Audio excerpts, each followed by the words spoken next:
तो आइए हम चलेंगे वीडियो की जानिब। देश के गृह मंत्री राजनाथ सिंह ने यह विदेश में जाकर क्या कह दिया।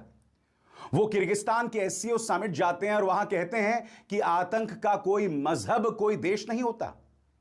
गौर फरमाएं इस पंक्ति पर, इस सेंटेंस पर, आतंक का कोई मजहब, कोई देश नहीं होता। आज मैं देश के रक्षा मंत्री राजनाथ सिंह से पूछना चाहता हूं, इस बयान से कम आपने भारतीय जनता पार्टी के नफरती प्रचार तंत्र को पूरी तरह से धराशायी कर दिया, जो अक्सर आतंक को सिर्फ एक मजहब से जोड़ने का काम करते थे। मगर जो दूसरी बात आपने कही है कि आतंक का कोई देश नहीं होता, मैं देश के रक्षा मंत्री को पूरे सम्मान के साथ पूछना चाहता हूं कि एक देश है जिसका नाम है पाकिस्तान। वो पाकिस्तान जिसमें हिजबुल मुजाहिदीन, लश्कर-ए-तैयबा, जैश-ए-मोहम्मद, ये तमाम आतंकवादी संगठन शह पाते हैं।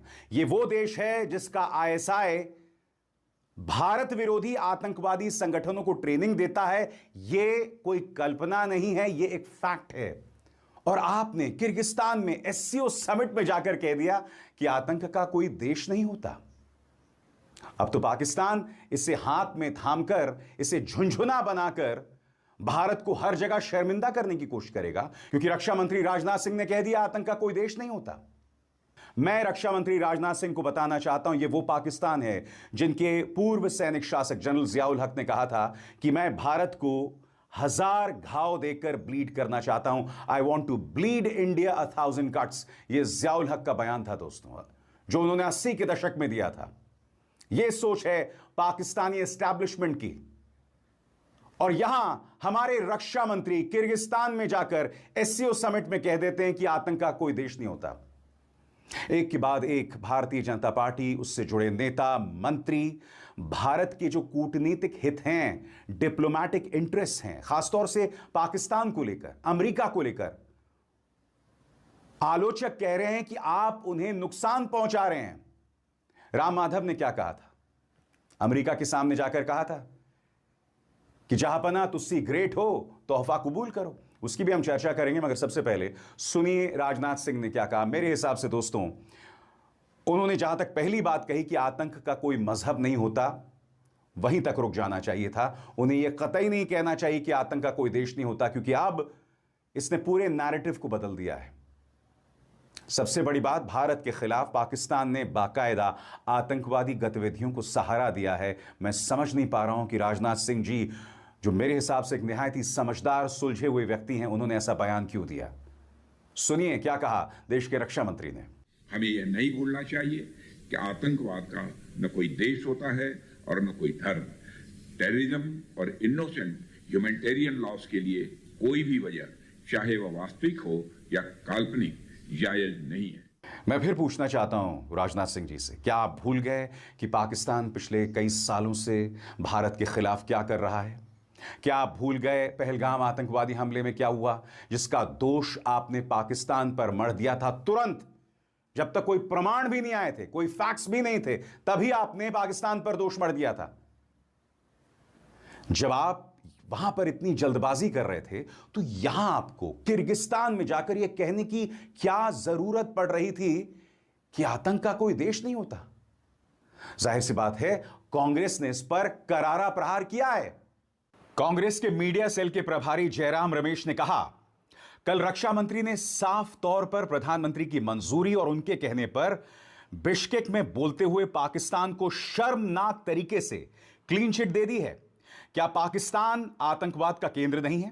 क्या पाकिस्तान में ऐसे आतंकी कैंप नहीं है जिनका निशाना भारत है? क्या पाकिस्तान में भारत के खिलाफ वैचारिक रूप से भड़काने वाली ट्रेनिंग नहीं दी जाती? क्या मुंबई और पहलगाम के आतंकी हमले पाकिस्तान से जुड़े आतंकियों ने प्लान और अंजाम नहीं दिए थे? साफ है कि पाकिस्तान को लेकर यह नया रुख प्रधानमंत्री की उस नीति का हिस्सा है जिसमें वो अमेरिका को खुश करने और चीन के सामने झुकने की कोशिश कर रहे हैं। रक्षा मंत्री का यह चौंकाने वाला बयान उतना ही देश विरोधी है जितना 19 जून 2020 को प्रधानमंत्री का चीन को दिया गया अजीब क्लीन चिट वाला बयान था। मगर याद कीजिएगा दोस्तों, कांग्रेस ने एक और मुद्दे पर प्रहार किया था। जब राम माधव वॉशिंगटन जाते हैं और अमेरिकियों के सामने कहते हैं कि आपने जो कहा हमने वो किया, अब हम और क्या करें। आपने कहा ईरान से तेल खरीदना बंद कर दो, रूस से तेल खरीदना बंद कर दो, हमने वो सब कर दिया, अब भारत और क्या करे? याद है कि भूल गए? सुनिए क्या कहा था। We lagged behind. We agreed to stop buying oil from Iran.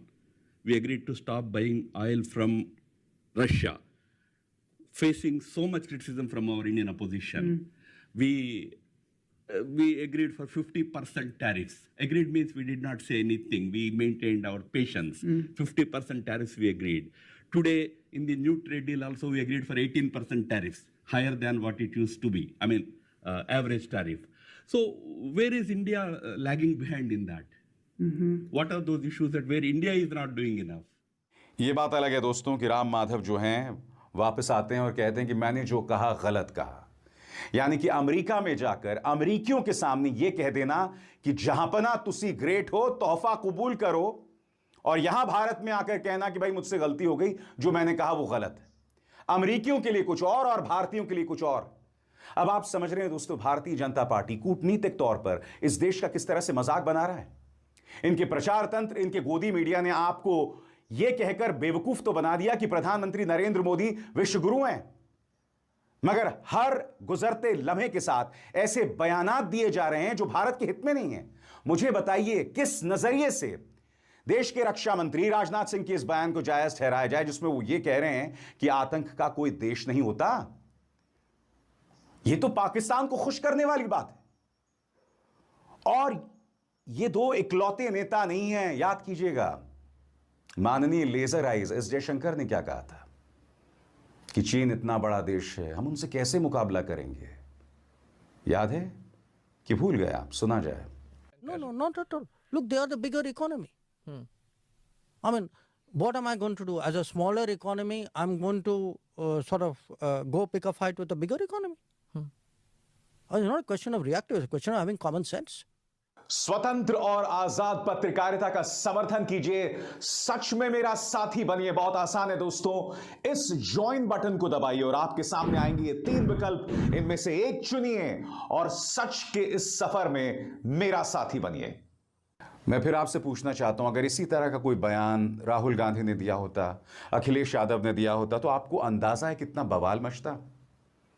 Rahul Gandhi विदेश जाते हैं और जो बयान कहते भी नहीं हैं, फिर भी उन्हें देशद्रोही बताया जाता है। राहुल गांधी ने साफ तौर पर विदेश जाकर कहा था कि भाई हमारे प्रॉब्लम्स हमारे अपने प्रॉब्लम्स हैं, अमेरिका और ब्रिटेन दखल नहीं दे सकता। बावजूद उसके उनके बयान को तोड़ मरोड़ कर गोदी मीडिया ने पहले पेश किया और फिर बीजेपी ने बवाल मचाया। मैं आपके सामने 3 मिसाल दे चुका हूं। राजनाथ सिंह जिन्होंने कहा कि भाई आतंक का कोई देश नहीं होता। राम माधव जो अमेरिका के सामने गए और कहा जहांपना तुसी ग्रेट हो। और एस जयशंकर का पुराना बयान जिसमें वो कह रहे हैं कि हम चाइना से कैसे मुकाबला करेंगे। यही वजह है दोस्तों कि राहुल गांधी ने प्रहार किया था। राहुल गांधी का बयान याद कीजिएगा। राष्ट्रीय सरेंडर संघ, फर्जी nationalism in Nagpur, pure servility in US. Ram Madhav has only revealed Sangh's true nature. यह फर्जी राष्ट्रवाद है, राहुल गांधी कह रहे थे। अमेरिका के सामने पूरी तरह से नतमस्तक हो जाना, और कहीं ना कहीं इन्होंने सिर्फ आरएसएस के सही चरित्र को उजागर किया है। क्या करेगी भाजपा? राहुल गांधी के खिलाफ एक और केस दर्ज कर देगी? भाई सवाल है ना। उन्होंने आरएसएस के राष्ट्रवाद को फर्जी राष्ट्रवाद बता दिया है। यह बात अलग है कि राम माधव जो आरएसएस से ही निकले हैं, भाजपा के शायद नेशनल एग्जीक्यूटिव के मेंबर भी हैं, वो इस तरह के बयान दे रहे हैं। और अब राजनाथ सिंह ने एक बार फिर यह बयान दे दिया। मैं समझना चाहता हूं किस लिहाज से। कुछ चेहरे गौर कीजिएगा दोस्तों। जनरल जियाउल हक, वो शख्स जिसने कहा था ब्लीड इंडिया 1000 कट्स, जिन्होंने कहीं ना कहीं नींव रखी थी भारत विरोधी आतंकवादी गुटों की।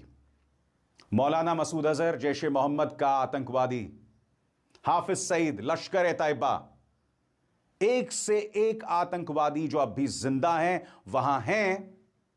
और फिर राजनाथ सिंह कहते हैं कि आतंक का कोई देश नहीं होता है। भारत के लिए आईएसआई जो कि पाकिस्तान की गुप्तचर एजेंसी है, उसमें और आतंकवादी संगठनों में कोई फर्क नहीं है, एक ही है हमारे लिए, क्योंकि आईएसआई खुलकर साथ देता है। भूल गए आप 26/11 का हमला? किस तरह से पाकिस्तानी आतंकवादी